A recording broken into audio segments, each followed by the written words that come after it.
آموزش تعویض لنت عقب پراید فقط با یه انبرده است. اول این دوتا خار رو آزاد میکنیم، باید به این صورت بتامونیم تا آزاد بشه.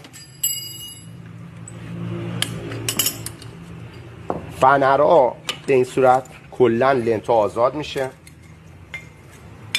این فنر کوچیکو میذاریم اینجای لنت به این صورت و اینجا. ببینید شما قشنگ خارم میدیم عقب، به این صورت میاریمش جلو. اول این لنتو خارش رو جا میزنیم.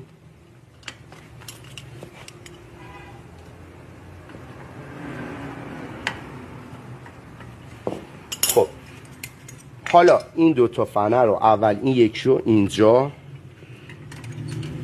و این یه دونه اینجا